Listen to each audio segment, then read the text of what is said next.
Hello, this is Rose, and I'm back for chapter 2 of Percy Jackson. Again, any pronunciations wrong, please tell me in the comments so then I can improve next time. Chapter 2. Three old ladies knit the socks of death.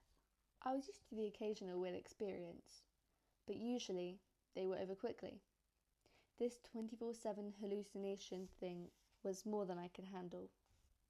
For the rest of the school year, the entire campus seemed to be playing some kind of trick on me.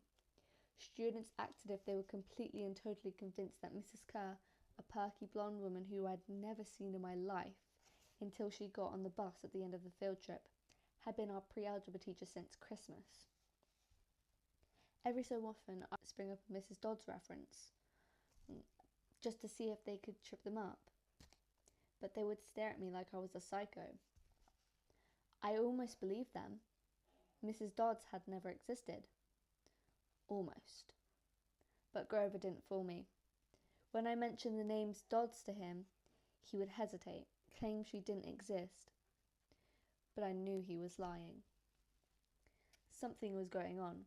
Something had happened at the museum.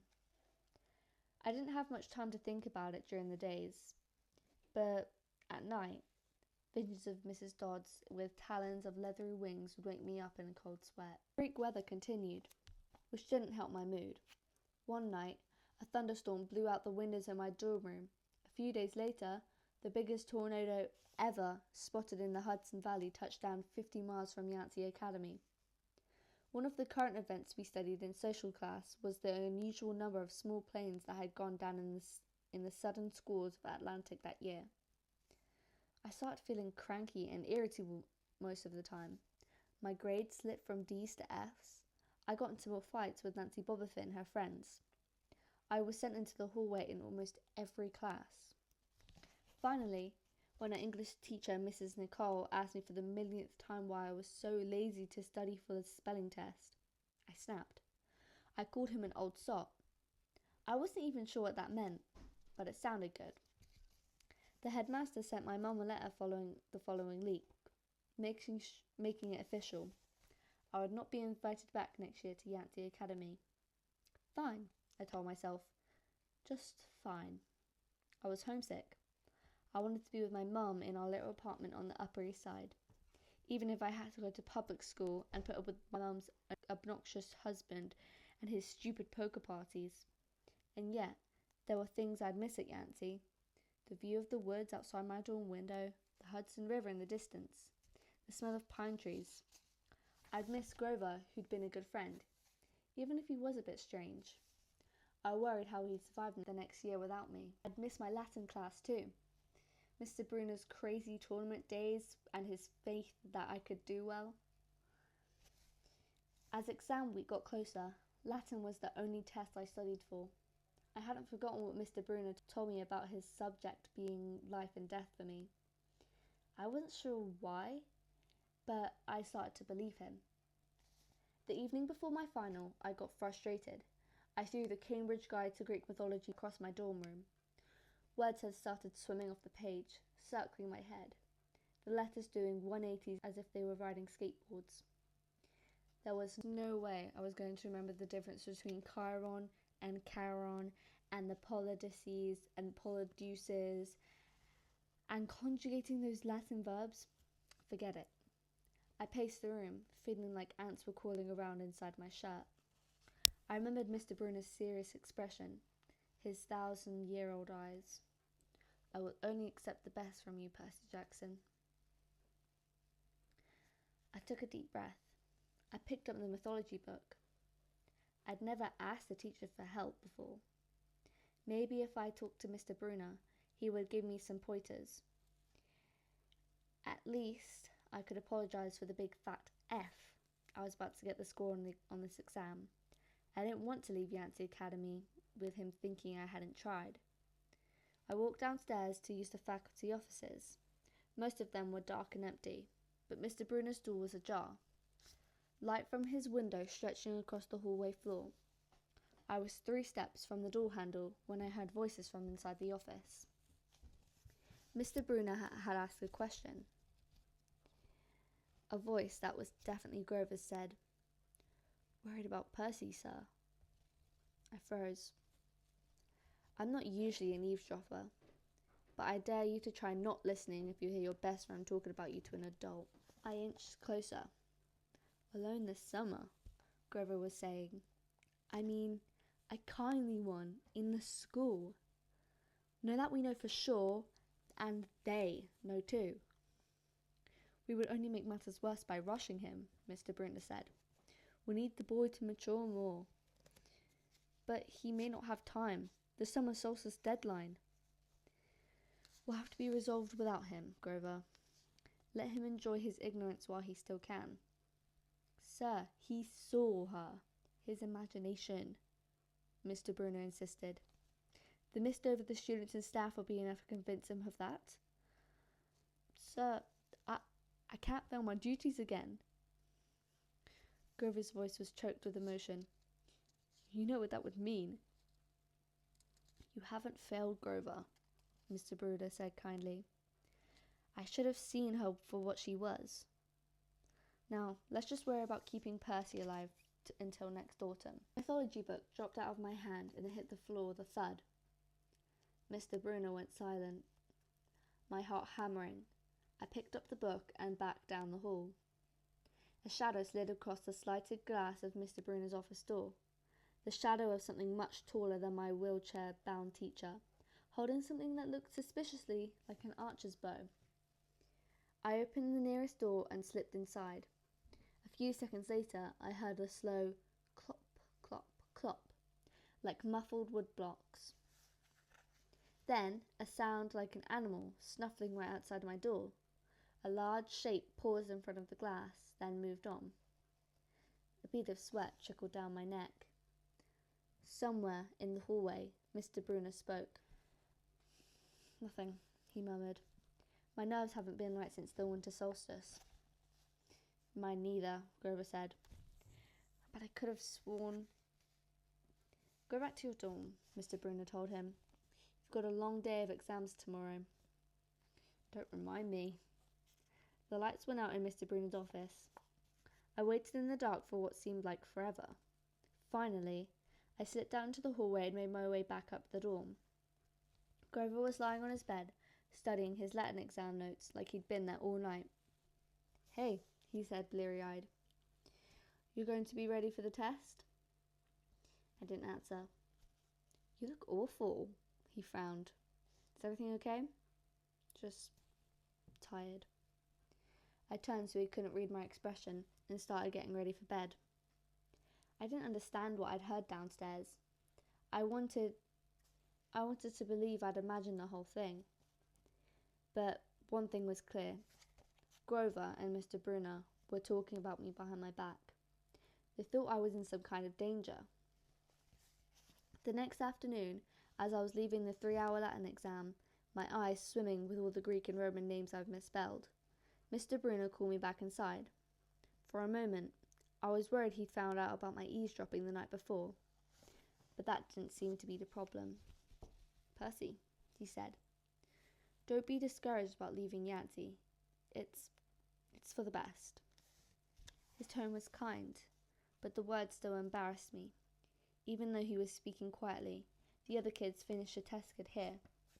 Nancy Bobberfoot smirked at me and made a sarcastic little kissing motions with her lips. I mumbled, okay, sir. Mr. Brunner wheeled his chair back and forth, like he wasn't sure what to say. This isn't the right place for you. It was only a matter of time. I stung. Here was my favourite teacher, in front of the class, telling me I couldn't handle it. After saying he believed in me all year, now he was telling me I was destined to get kicked out. Right, I said, trembling. No, Mr. Brunner said. Oh, confound it all. What I'm trying to say, you're not normal, Percy. That's nothing to be... Thanks, I blurted. Thanks a lot, sir, for reminding me. Percy... But I was already gone. On the last day of term, I shoved my clothes into the suitcase. The other guys were jerking around, talking about the vacation plans. One of them was going on a hiking trip to Switzerland. Another was cruising the Caribbean for a month. They were juvenile delinquents like me, but they were rich juvenile delinquents. Their daddies were executives or ambassadors or celebrities. I was a nobody from a family of nobodies. They asked me what I'd be doing this summer, and I told them I was going back to the city. What I didn't tell them was that I'd have to get a summer job walking dogs or selling magazine subscriptions, and spend my free time worrying about where I'd go to school in the autumn. Oh, one of the guys said, "That's cool." They went back to the conversation as if I'd never existed. The only person I dreaded saying goodbye to was Grover. But, as it turned out, I didn't have to. He booked a ticket to Manhattan on the same Greyhound as I did. So, there we were, together again, heading into the city. During the whole bus ride, Grover kept glancing nervously down the aisle, watching the other passengers. It occurred to me that he'd always acted nervous or fidgety when we left Yancey, as if he expected something bad to happen. Before, I'd always assumed he was worried about getting teased, but there was nobody to tease him on the Greyhound. Finally, I couldn't stand it anymore. I said, "Looking for kindly ones?" Grover nearly jumped out of his seat. What do you mean?" I confessed about eavesdropping on him and Mr. Bruno the night before the exam. Grover's eye twitched. "How much did you hear?"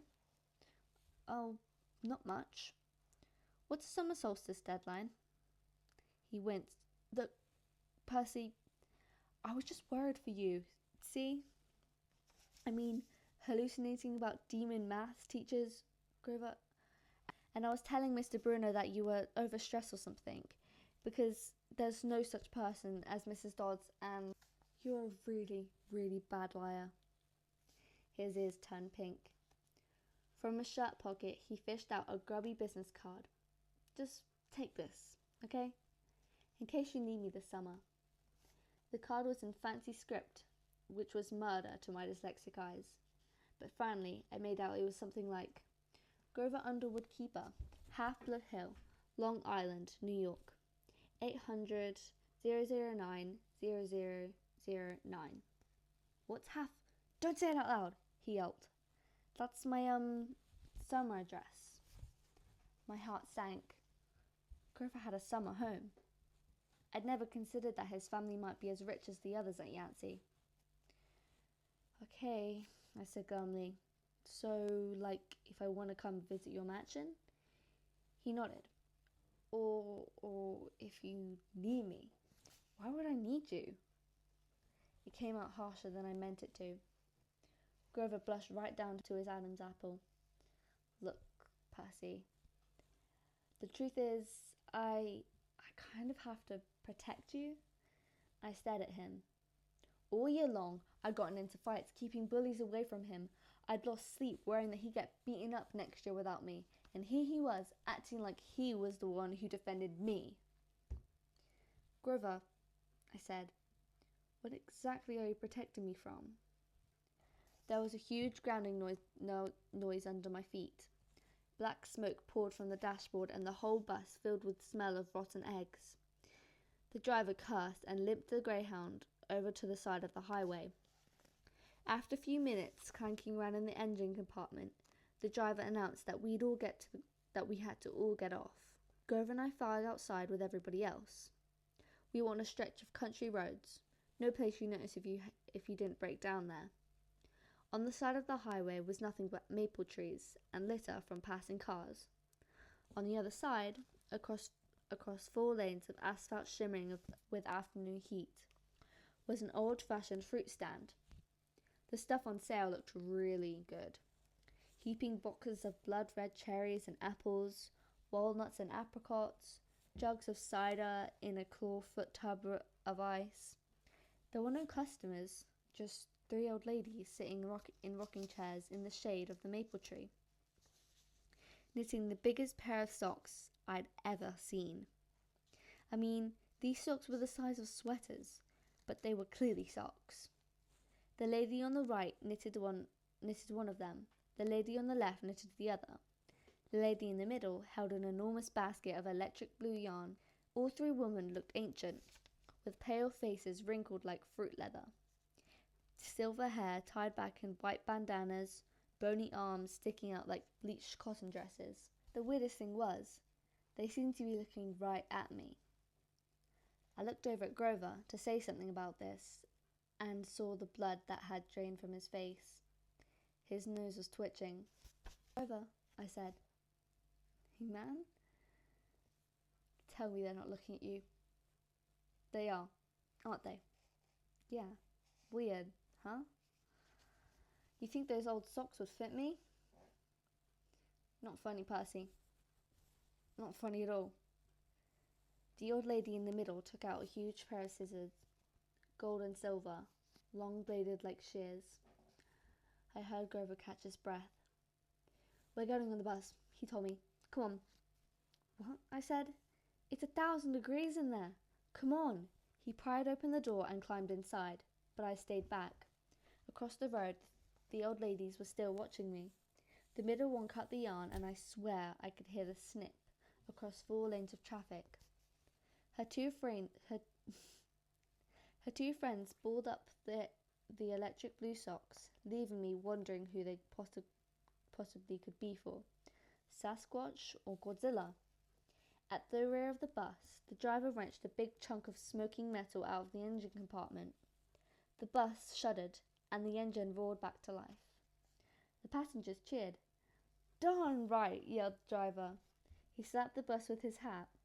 Everybody back on board. Going, I started feeling feverish, as if I'd caught the flu. Grover didn't look much better. He was shivering and his teeth were chattering. Grover? Yeah? What are you not telling me? He dabbed his forehead with his shirt sleeve.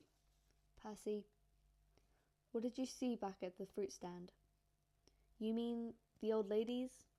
What is about them, man? They're not like Mrs. Dodds, are they? His expression was hard to read.